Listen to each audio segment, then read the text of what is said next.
सभी डीएलएड साथियों को मेरा नमस्कार। आप सभी का स्वागत है मेरे चैनल पर। और फ्रेंड्स, आज की इस वीडियो में डिस्कस करने वाले हैं UP DElEd second semester subject वर्तमान भारतीय समाज और प्रारंभिक शिक्षा।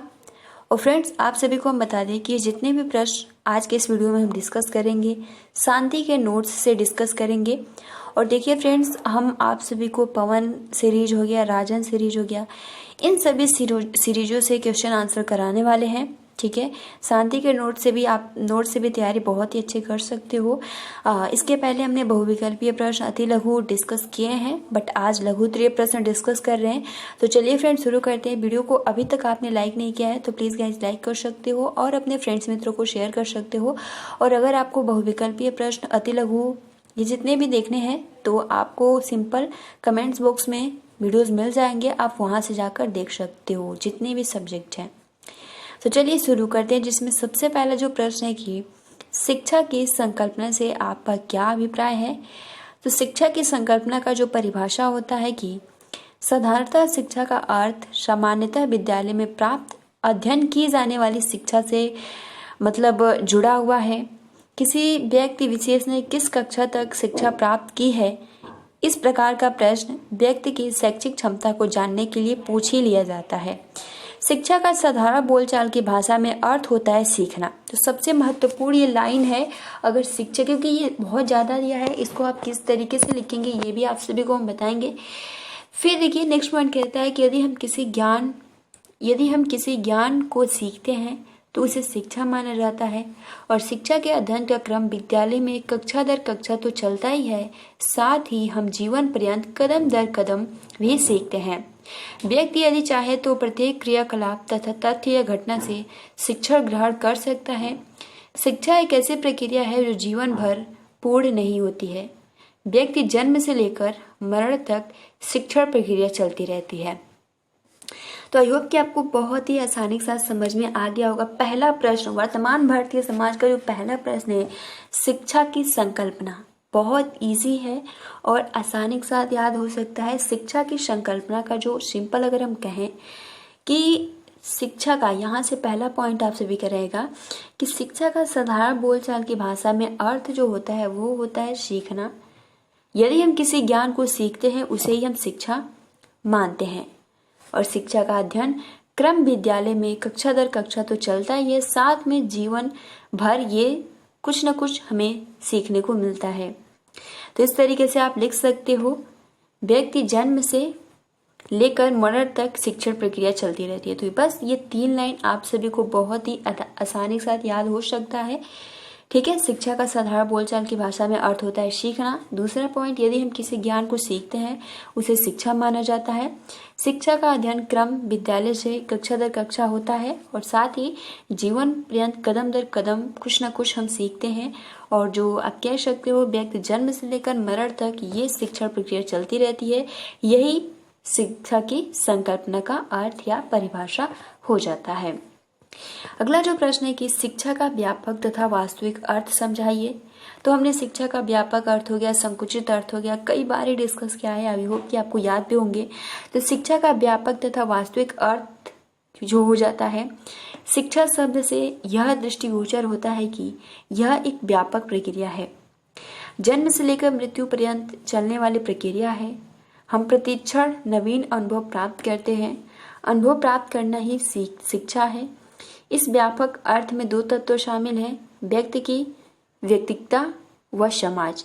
यानी व्यक्तिकता का आधार माता पिता से अर्जित गुण है जिन्हें हम आनुवांशिक गुण कहते हैं। और समाज का क्षेत्र बहुत ज़्यादा विस्तृत होता है। इसमें आप सभी को पता है कौन कौन आ जाता है, मित्र, पड़ोस, भाई बहन, ये सभी क्या आते हैं, समाज में आ जाते हैं। सभी शिक्षक सभी व्यक्ति पर अपना प्रभाव डालते हैं। इस व्यापक अर्थ में जीवन शिक्षा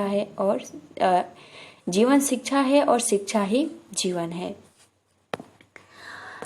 देखिए, प्रोफेसर डकविल के अनुसार इन्होंने शिक्षा का व्यापक अर्थ को किस तरीके से अपने शब्दों में बोला है कि शिक्षा के व्यापक अर्थ में सभी प्रभाव आते हैं जो व्यक्ति को जन्म से लेकर मृत्यु तक प्रभावित करते हैं।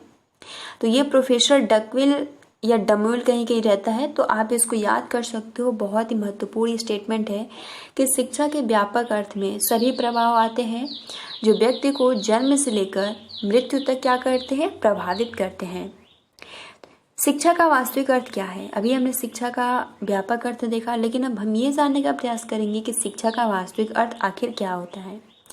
शिक्षा का वास्तविक अर्थ उससे संकुचित व व्यापक अर्थ का समन्वय है, यानी शिक्षा वह प्रक्रिया है जिसके द्वारा बालक व व्यक्ति का मानसिक, सामाजिक, आध्यात्मिक व सांस्कृतिक उत्कर्ष होता है तथा वह अपने दृष्टिकोण तथा कार्यकलापों में सकारात्मक परिवर्तन लाकर राष्ट्र की समृद्धि करता है। महात्मा गांधी जी के अनुसार शिक्षा का वास्तविक अर्थ के बारे में इन्होंने अपना मत क्या दिया है? इन्होंने जो शिक्षा का वास्तविक अर्थ का जो डिफिनीशन बताया कि शिक्षा से मेरा अभिप्राय बालक और मनुष्य के शरीर, मस्तिष्क तथा आत्म में पाए जाने वाले सर्वोत्तम गुणों का सर्वांगीण विकास करना है। बहुत ही महत्वपूर्ण ये स्टेटमेंट है। यानी महात्मा गांधी जी के अनुसार शिक्षा का वास्तविक अर्थ क्या है? तो बालक और मनुष्य के शरीर, मस्तिष्क तथा आत्मा में पाए जाने वाले सर्वोत्तम गुणों का सर्वांगीण विकास है। अगला प्रश्न है कि चरित्र निर्माण एवं विकास के उद्देश्य एवं महत्व बताइए।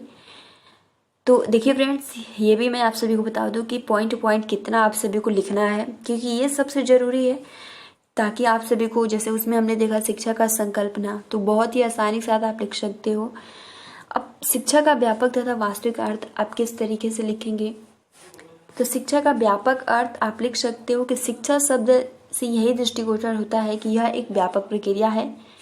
और सिंपल आप लिख सकते हो यहाँ से कि जन्म से लेकर मृत्यु पर्यंत तक चलने वाली प्रक्रिया है। सिंपल, ये अगर अति लघु में पूछे ना तो आप सिंपल ये लिख देना कि शिक्षा का व्यापक अर्थ की जो परिभाषा होती है या ये जो प्रक्रिया है, ये जन्म से लेकर मृत्यु पर्यंत तक चलने वाली प्रक्रिया है, जिसमें एक व्यक्ति के, ठीक है, जिसमें एक व्यक्ति से जन्म से लेकर उसके मृत्यु तक उसको प्रभावित करती रहती है, ठीक है। और इसमें व्यक्ति के दो आधार होते हैं, एक तो होता है व्यक्तिगता और दूसरा होता है समाज। व्यक्तिगता में उसके पर्सनल यानी उसके अर्जित गुण, जैसे कि आप कह सकते हो उसके माता पिता, आनुवंशिक गुण आ जाते हैं। और सोसाइटी, अगर हम समाज की बात करें तो समाज में सभी लोग आ जाते हैं, मित्र, पड़ोसी, भाई बहन, शिक्षक, ये सभी व्यक्ति पर अपना प्रभाव डालते हैं। तो ये शिक्षा का व्यापक अर्थ हो गया। डकविल के अनुसार शिक्षा का व्यापक अर्थ में सभी प्रभाव आते हैं जो व्यक्ति को जन्म से लेकर मृत्यु तक कुछ न कुछ प्रभावित करते रहते हैं। उसी प्रकार से हमने शिक्षा का वास्तविक अर्थ देखा, तो शिक्षा का वास्तविक अर्थ उसके संकुचित वह व्यापक अर्थ का समन्वय है, यानी संकुचित रूप जो कि प्लान निर्धारित करके केवल और केवल विद्यालय में पढ़ाया जाता है। तो यहाँ पर जो शिक्षा का वास्तविक होता है, इन दोनों को, जैसे कि हम कंप्यूटर में डिस्कस किए थे ना, कंप्यूटर, हाइब्रिड, डिजिटल, ये सभी आता है, ठीक है, उनको दोनों को मिलाकर हमारा हाइब्रिड बनता है। उसी प्रकार से यहाँ पर शिक्षा का वास्तविक अर्थ उसके संकुचित और व्यापक अर्थ का क्या है, समन्वय है। यानी शिक्षा वह प्रक्रिया है जिसके द्वारा बालक व व्यक्ति का मानसिक, सामाजिक, आध्यात्मिक व सांस्कृतिक उत्कर्ष होता है तथा वह अपने दृष्टिकोण या कार्यकलापों में सकारात्मक परिवर्तन लाकर राष्ट्र की समृद्धि करता है। और इसी से रिलेटेड महात्मा गांधी जी के अनुसार अपने जो मत दिया है कि बालक और मनुष्य को शरीर, मस्तिष्क तथा आत्मा में पाए जाने वाले सर्वोत्तम गुणों का सर्वांगीण विकास है। आई होप कि आपको बहुत ही आसानी के साथ क्लियर हो गया होगा। चलिए थर्ड क्वेश्चन की ओर बढ़ते हैं। तीसरा जो आपका प्रश्न है कि चरित्र निर्माण एवं विकास के उद्देश्य का महत्व बताइए। चरित्र निर्माण एवं विकास का उद्देश्य का क्या महत्व है? चरित्र निर्माण एवं विकास के जो उद्देश्य है, वो महत्व है, वो क्या है, निम्नांकित है। जिसमें सबसे पहला जो आता है, चरित्र व्यक्ति के अन्य विकासों को भी प्रभावित करता है। अच्छे चरित्र द्वारा व्यक्ति में मानवीय विचार उत्पन्न होते हैं। अच्छा चरित्र मनुष्य के व्यवहार एवं जीवन दर्शन में दृढ़ता लाता है। इससे व्यक्ति के विचारों में शुद्धता आती है। व्यक्ति अपनी असामाजिक प्रवृत्तियों को छोड़ देता है। चरित्रवान व्यक्ति दूसरों के लिए एक आदर्श प्रस्तुत करता है। चरित्र ही मानवता है तथा पशुता की सीमा का निर्धारण है।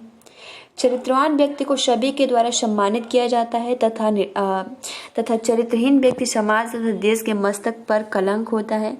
व्यक्ति चरित्र ही सभ्यता एवं संस्कृति का रक्षक एवं पोषक होता है और वही अगली पीढ़ी को सभ्यता हस्तांतरित करता है। आदर्शवादियों के विचार एवं दर्शन का प्रमुख आधार चरित्र है।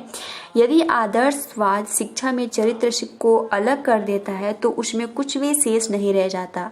और देखिए, सबसे महत्वपूर्ण आप सभी को यही याद करना है, हर्बर्ट स्पेंसर के अनुसार आप कह सकते हो, हर्बर्ट के अनुसार इन्होंने शिक्षा का चरित्र या एक व्यक्ति के चरित्र के बारे में जो स्टेटमेंट दिया है वो बहुत ही महत्वपूर्ण है। और आप इसको तो आप सिंपल याद कर सकते हो, लेकिन ये जो हर्बर्ट के अनुसार है इस पे आपको 1 से 2 नंबर बहुत ही आसानी से मिल सकता है। तो इसको आप याद कर लेना, इन्होंने चरित्र के विषय में क्या अपना स्टेटमेंट दिया है, क्या अपना मत दिया है। तो नैतिकता को मानव जाति और फलतः शिक्षा को सामान्य रूप से उसका सर्वश्रेष्ठ उद्देश्य माना जाता है। यानी एक व्यक्ति की अगर चरित्र और नैतिकता या आदर्श उसके पास नहीं है तो वह व्यक्ति जो है वो सर्वश्रेष्ठ की श्रेणी में नहीं आएगा। लेकिन अगर वही व्यक्ति किसी के पास आदर्श है, नैतिकता है, स्वभाव है, अच्छा बोलने वाला है, सभी से व्यवहार बहुत ही अच्छे से करता है, तो वो क्या है, सर्वश्रेष्ठ उस व्यक्ति को माना जाएगा। तो इस हर्बर्ट स्पेंसर के अनुसार नैतिकता को मानव जाति और फलतः शिक्षा को सामान्य रूप से उसका सर्वश्रेष्ठ उद्देश्य माना जाता है। तो ये आप सभी को थर्ड क्वेश्चन, चरित्र निर्माण एवं विकास के उद्देश्य के महत्व, तो आई होप कि आपको बहुत ही आसानी के साथ क्लियर हो गया होगा। अगला जो आपका प्रश्न है फोर्थ, कि मानव जीवन में शिक्षा का महत्व स्पष्ट कीजिए। मानव जीवन में शिक्षा का क्या महत्व है, तो ये तो बहुत ही आसानी के साथ अगर आप लिख देंगे तो इसको याद करने की आवश्यकता भी नहीं है। मानव जीवन में शिक्षा का क्या महत्व है, तो बालक जन्म के समय क्या होता है, असहाय होता है, दूसरे पे डिपेंड होता है, वह अपनी प्रत्येक अवस्था की पूर्ति के लिए परिवार के सदस्यों पर निर्भर रहता है। जस्ट मैंने अभी बताया कि वो सेल्फ डिपेंड नहीं होता है, परंतु ऐसी स्थिति उसके लिए अभिशाप नहीं होती है। यानी आप ये नहीं कह सकते हो कि वो दूसरे पे डिपेंड है तो वो इसके लिए अभिशाप है, बिल्कुल नहीं। अपनी असहाय अवस्था के कारण ही बालक में शिक्षा प्राप्त करने की योग्यता अधिक होती है, तभी तो वो शिक्षा किसी दूसरे पर डिपेंड रहेगा और वो दूसरे से सीखने के लिए प्रेरित होगा। तो इसको हम अभिशाप नहीं कह सकते हैं। बालक को खड़ा होना तथा चलना जन्म के समय से नहीं आता, उसको इन क्रियाओं को सिखाना पड़ता है। कुत्ते के बच्चे या बछड़े को इन क्रियाओं को सीखना नहीं पड़ता है। मानव जीवन में शिक्षा का महत्व इस प्रकार है, जिसमें पहला है व्यक्तिगत विकास के लिए आवश्यक। जब एक बालक इस संसार में आता है तो उसमें कुछ पाशविक प्रवृत्तियां होती है, यानी पशुओं की तरह वो बिहेव करता है। उस समय वह निसहाय होता है और अपने पालन पोषण के लिए पर्यावरण पर आश्रित होता है। शिक्षा उसकी अंतर्निहित शक्तियों को विकसित करती है और बालक के शारीरिक, मानसिक तथा सामाजिक विकास के लिए शिक्षा आवश्यक है। शिक्षा बालक को एक योग्य नागरिक भी बनाती है। सेकेंड पॉइंट, सभ्यता तथा संस्कृति के लिए आवश्यक, यानी सभ्यता तथा संस्कृति का जनक मनुष्य है। सभ्यता तथा संस्कृति का उन्नयन व्यक्ति के ऊपर निर्भर करता है। व्यक्ति अपनी उन्नत करता है, आगे की तरफ बढ़ने का प्रयास करता है। शिक्षा की कमी में व्यक्ति उन्नत नहीं कर सकता, वह सभ्यता तथा संस्कृति का निर्माण नहीं कर सकता। जीवन को उन्नतशील बनाने में भी शिक्षा का महत्वपूर्ण योगदान होता है। तो हमने 2 पॉइंट डिस्कस किया। अगर आप पॉइंट टू पॉइंट भी याद कर लेते हो तो बहुत ज्यादा, एक तो व्यक्तिगत विकास के लिए और दूसरा सभ्यता और संस्कृति के विकास के लिए भी मानव जीवन के लिए शिक्षा महत्वपूर्ण है। तो ये अपने कॉपी में 2 जो महत्वपूर्ण टॉपिक है इसको आप लिख सकते हो। व्यक्तिगत और सभ्यता और संस्कृति के निर्माण के लिए भी शिक्षा का महत्वपूर्ण योगदान होता है। उसी प्रकार से तीसरा, राष्ट्र की प्रगति के लिए आवश्यक, यानी किसी भी राष्ट्र की प्रगति के लिए शिक्षा आवश्यक होती है। हमने व्यक्तिगत देखा, सभ्यता और संस्कृति विकास देखा। उसी प्रकार जो तीसरा पॉइंट है, राष्ट्र की प्रगति के लिए, राष्ट्र के विकास के लिए, किसी भी राष्ट्र की प्रगति के लिए शिक्षा का होना बहुत ही आवश्यक है। देश में चाहे किसी प्रकार का शासन हो, साम्यवाद, समाजवाद, प्रजातंत्र, राजतंत्र, कुलीन तंत्र, उनकी सफलता किस पे निर्भर करती है? शिक्षा पर निर्भर करती है। देश के नागरिकों को इस प्रकार से प्रशिक्षित किया जाना चाहिए कि वे शासन को अपना सहयोग दे सके। तो ये 3 पॉइंट आप बहुत ही इजीली तरीके से याद कर सकते हो। मानव जीवन में शिक्षा का क्या महत्व है, तो मानव जीवन में शिक्षा का जो महत्व है बहुत ज़्यादा है। आप लिख सकते हो कि जन्म के समय जो बालक होता है वो असहाय होता है, वो अपनी आवश्यकताओं की पूर्ति के लिए दूसरे पे डिपेंड रहता है। आप इसको अभिशाप नहीं कह सकते, क्योंकि जन्म के समय वो दूसरे पे डिपेंड रहता है और सीखने के लिए वो उत्साहित व सीखने के लिए प्रेरित रहता है हमेशा। इसके लिए महत्वपूर्ण 3 बिंदु आप याद कर सकते हो। एक तो व्यक्तिगत के लिए भी बहुत ज़्यादा जरूरी है, व्यक्तिगत विकास के लिए, सभ्यता और संस्कृति के निर्माण के लिए भी शिक्षा का बहुत ज़्यादा योगदान है। उसी प्रकार से आप तीसरा जो हमारा पॉइंट था कि राष्ट्र के हित में या राष्ट्र की प्रगति के लिए शिक्षा का महत्वपूर्ण स्थान है। फिफ्थ पॉइंट है कि शिक्षा की विभिन्न परिभाषाएं लिखिए। ये भी आप बहुत, इसको तो आप याद कर लो तो ही अच्छा है। शिक्षा की विभिन्न परिभाषाएं क्या है? कौटिल्य के अनुसार शिक्षा का अर्थ देश के लिए प्रशिक्षण तथा राष्ट्र के लिए प्रेम। ये किसका स्टेटमेंट है? कौटिल्य का है। सेकंड, विवेकानंद के अनुसार शिक्षा मानव में निहित दैवी पूर्णता की अभिव्यक्ति है।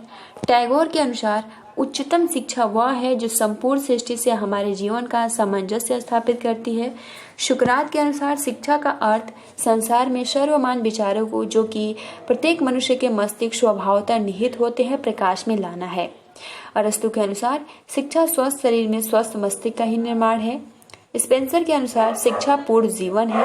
जॉन ड्यूबी के अनुसार शिक्षा अनुभव के सतत पुनर्निर्माण द्वारा जीवन की प्रक्रिया है और वह व्यक्ति में उन समस्त क्षमताओं का विकास है जो उसको अपने वातावरण को नियंत्रित करने व अपनी संभावनाओं को पूर्ण करने योग्य बनाती है। उपयुक्त सभी परिभाषाओं को देखने से यह स्पष्ट है कि शिक्षा विकास की प्रक्रिया है। Education is a process of development, तथा यह आजीवन चलने वाली प्रक्रिया है। सिंपल, आप सभी इतना ही अगर याद कर लेंगे तो बहुत ज़्यादा है। तो फ्रेंड्स, ये कुछ महत्वपूर्ण, आप इसका स्क्रीनशॉट ले सकते हो। कौटिल्य के अनुसार शिक्षा की क्या परिभाषाएं है? तो इन्होंने बोला है कि देश के लिए प्रशिक्षण तथा राष्ट्र के लिए प्रेम। विवेकानंद के अनुसार शिक्षा मानव में निहित दैवी पूर्णता की अभिव्यक्ति है। टैगोर के अनुसार उच्चतम शिक्षा वह है जो संपूर्ण सृष्टि हमारे जीवन का सामंजस्य स्थापित करती है। तो ये कुछ महत्वपूर्ण परिभाषा है जिसको आप बहुत ही आसानी के साथ याद कर सकते हो। तो फ्रेंड्स, आज जितने भी हमने 5th क्वेश्चन डिस्कस किए बहुत ही महत्वपूर्ण है, और इन 5 क्वेश्चन में से आपका अति लघु हुआ, बहुविकल्पी हुआ या फिर लघु उत्तरी हुआ, इसमें से जरूर पूछेगा। 100% कह रही हूँ, इसमें से जरूर पूछेगा। तो आप जो अपनी प्रिपरेशन है बहुत ही अच्छे से कर सकते हो। आपको बिल्कुल भी प्रेशर लेने की आवश्यकता नहीं है। हम 1st सेमेस्टर की तैयारी भी करवाएंगे, क्योंकि 10 सितंबर तक जब तक पीएनपी का नोटिस नहीं आ जाता है तब तक आप सभी को अपनी 1st सेमेस्टर की तैयारी बिल्कुल भी नहीं छोड़ना है। तो फ्रेंड्स, आज के लिए इतना ही। वीडियो को अभी तक आपने लाइक नहीं किया है तो प्लीज़ गाइस लाइक कर सकते हो और अपने फ्रेंड्स मित्रों को भी आप शेयर कर सकते हो। Thanks for watching, take care and best of luck.